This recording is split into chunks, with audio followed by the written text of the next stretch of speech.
good morning, good morning, good morning guys. Nandito na po ako sa bahay sa Germany. Kakarating ko lang kagabi. At ngayong umaga, binuksan ko na kaagad yung, bago nga palang lahat ay i-update ko kayo sa mga pinagdadala ko dito sa, galing sa Pinas. Dinala ko dito sa amin sa Germany. Ito guys ay, ayan, ito ay napakaraming lemongrass galing doon sa bukid. Bigay lang to guys. Ayan. Ang bigay na yan guys ay dito sa amin ang mahal-mahal yan pag binili. Kaya sinikap ko guys na makadala talaga nito dahil ngayong year hindi ako nakapagtanim at yung tinanim ko ay nagtanim ako ng seeds pero hindi nag-work kasi nga umuwi ako ng biglaan ng Pinas. Masasabi kong biglaan dahil ano nga guys, yung binago yung flight date ko. So, ang ginawa ay, yun, sa kamamadalian, inaiwan ko yung aking lemongrass at mga tanim dito. Alam nyo naman guys, na mahilig ako sa pagtatanim. So, ang the best kong nagawa ngayon guys, kasi pag bumili ka ng lemongrass dito, ay wala to guys, na hindi kasama ang itong roots. At itong roots na to guys, ay presong-pres ko itong nakuha doon sa amin. So, doon sa Pinas. At ang gagawin ko dito guys, ay itatanim ko uli dito. Itatanim ko ito guys, kasi nga, nakasama ang mga roots. Ayan.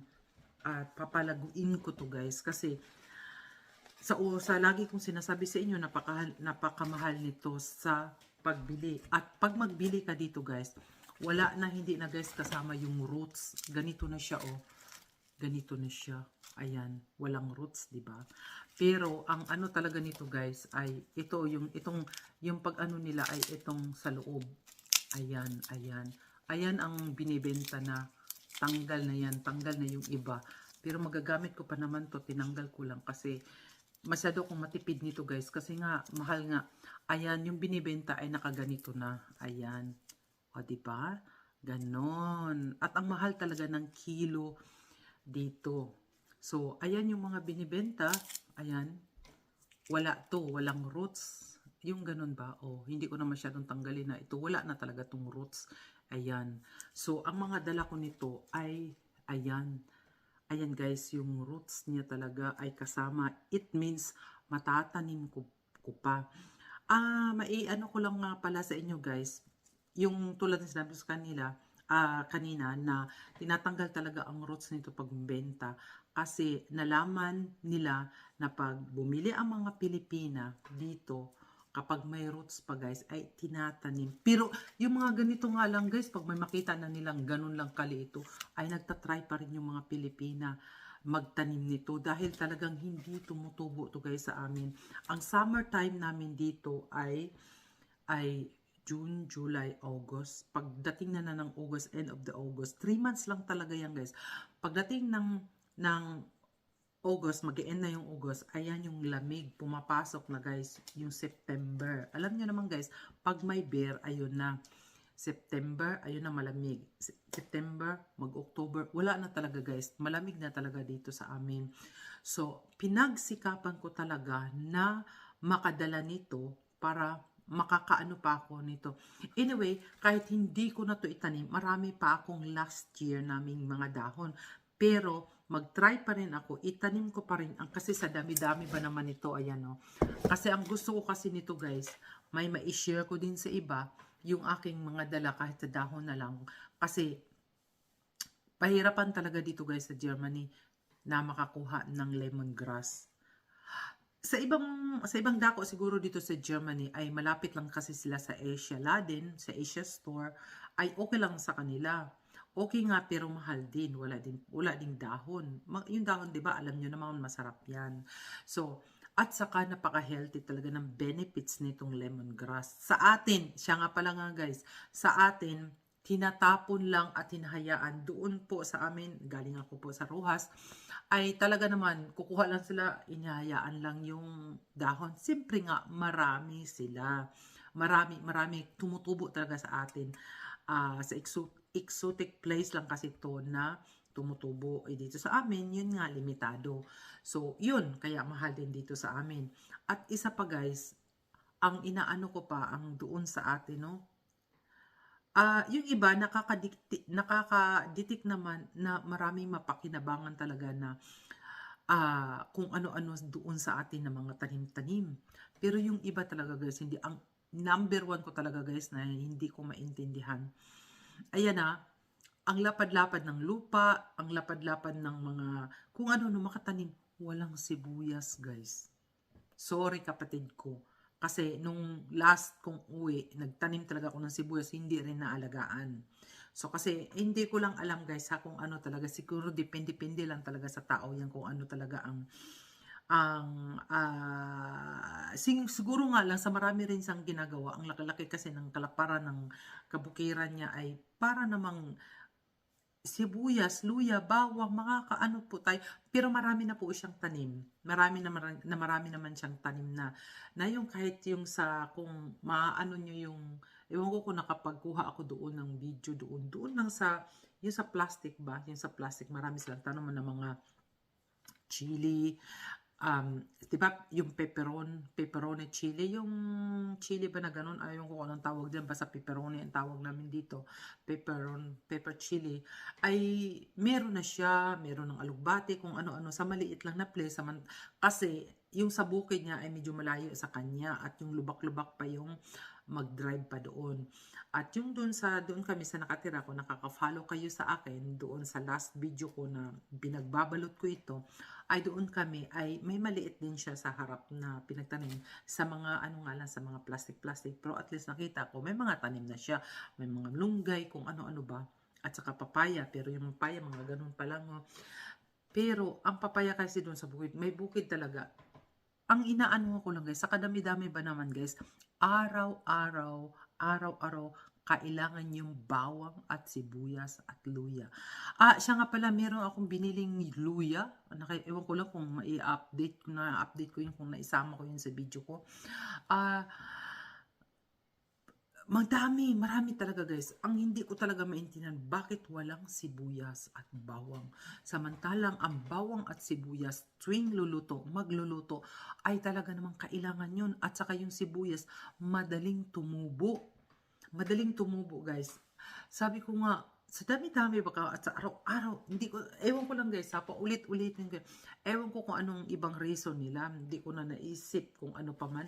Ay, meron naman at saka ang mahal-mahal. Sabi ko, magtanim na naman ba ako? Hindi ko na naaagapan yung guys na magtanim na naman doon sa kanila kasi busy rin ako at busy kami kasi nga yung pag-uwi ko ay emergency yun guys. Hindi biro ang uwi ko, hindi biro. Nakikita nyo lang na may mga update ako, may mga upload ako, pero ang uwi ko na yun guys ay hindi biro. Hindi biro kasi for family yun. Ayun. So, ayun guys, ang napapasalamat talaga ako na nakadala ako nito dahil bago ako bumaba, bago nga pala ako, umalis nga pala ako ng Rojas. Ito nga guys, paalala ko lang sa inyo. Baka para hindi na kayo ma-hassle, hindi ko lang na-i-upload yun, hindi ko nakasama kasi busy na nga kami. Wag na wag kayong magdala guys ng suka. 'Di ba mahilig tayo sa chili? Nagdala ako nito guys, oh. Ito ay tanduay. Ano ng tanduay? Yung kapatid ko gumawa sa akin ng chili na may suka, bawang at luya ba yun? At saka paminta. Yung paminta ba na bilog?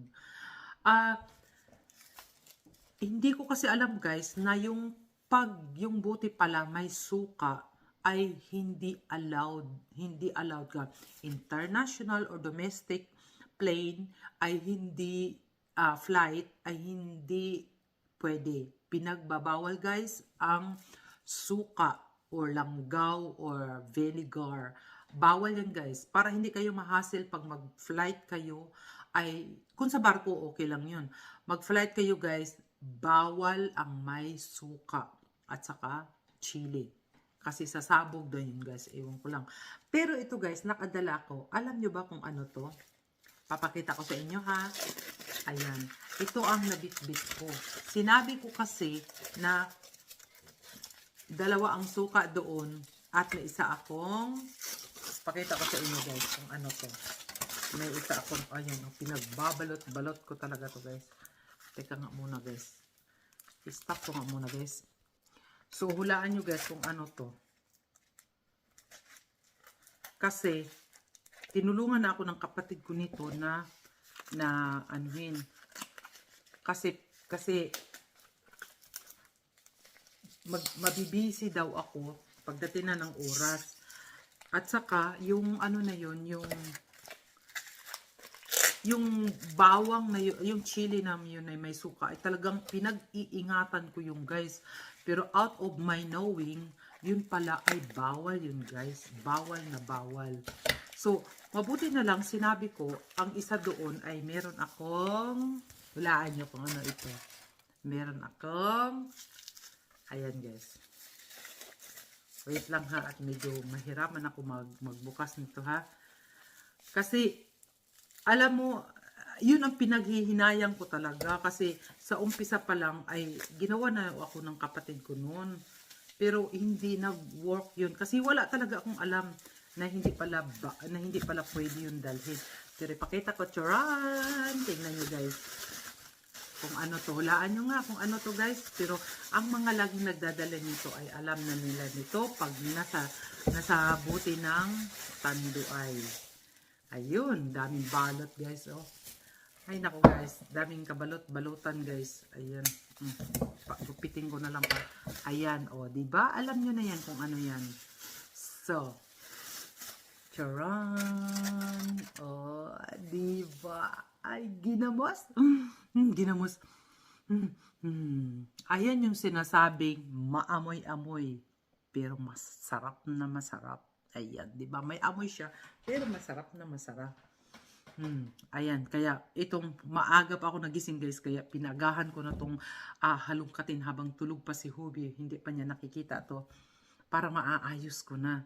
At isa pa guys, hindi lang ito guys ang dala ko, 'di ba? I-update ko lang kayo sa mga last kong video bago ako umalis doon. The night before na aalis ako, 'di ba? Nagbalot ako ng magbalot. At siguro naman hindi lang ito ang nakita niyo kundi right. Alam niyo guys kung ano to? Ayun. At isa pa pala guys, marami akong natanggal din. Ito ay, hulaan nyo na kung ano to.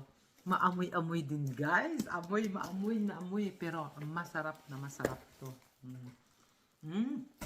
Hindi sa nangangamoy pa kasi hindi ko pa binuksan. Mamaya na to guys. At syempre, talaga tayong mga Pilipina. Ito, inumpisahan ko na kanina. Ayan.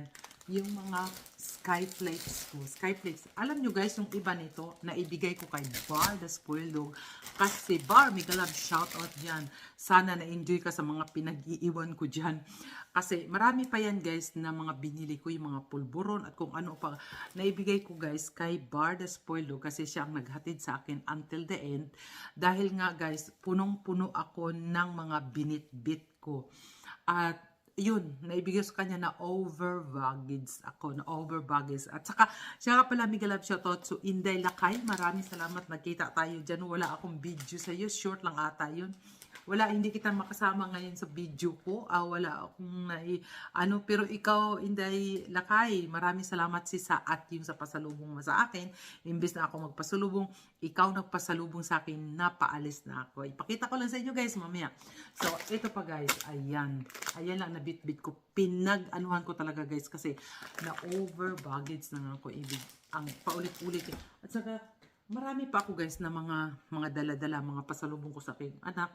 At kung ano-ano pa. At yung, basta i-extend ko. Ang importante sa akin ngayon ay itong mga pagkain at lemongrass. Diba?